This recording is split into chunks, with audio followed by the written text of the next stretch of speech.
Hello everyone and welcome back to this section on PyTorch basics.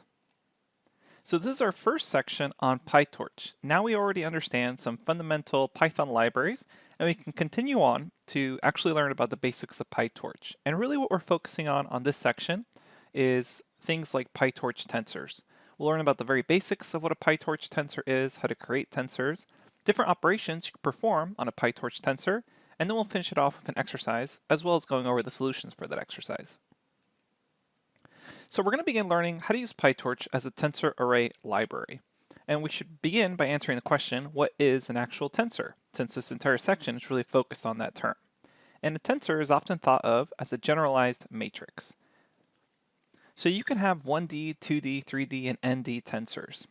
Often, students who are beginning to learn about deep learning and they encounter the word tensor, people often say, oh, it's a three-dimensional or higher matrix. And that's not actually quite the case. It's more just of a generalized term.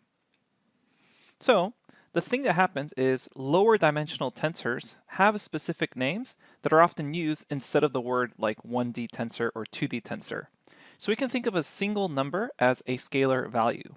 And then if we organize a vector or a 1D array of these scalar values, we have a vector. If we have a 2D array of these scalar values, we have a matrix, and then a 3D array or higher can be known as a tensor. But don't get confused here.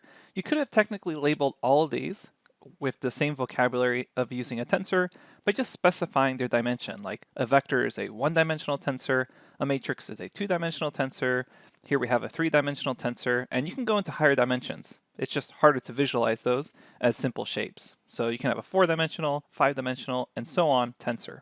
So don't get too confused here by the terminology of the word tensor. Really, all we're saying is just some n-dimensional or generalized matrix that can be 1D, 2D, 3D, etc. So why do we actually use these tensor objects? Well, it's often easiest to arrange our datasets as tensors. And by learning about NumPy and pandas, we've already seen that data could easily be organized as a 2D tensor or matrix, where we have rows as our actual data points, and then the columns are features or a label in our data set.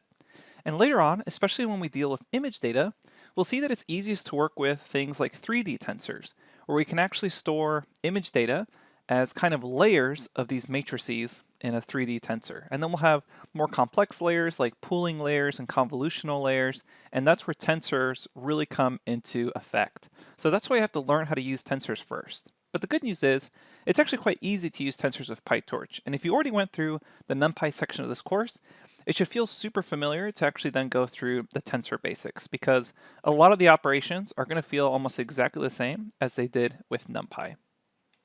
Okay, so let's begin by learning the basics of PyTorch and tensor basics. I'll see you at the next lecture.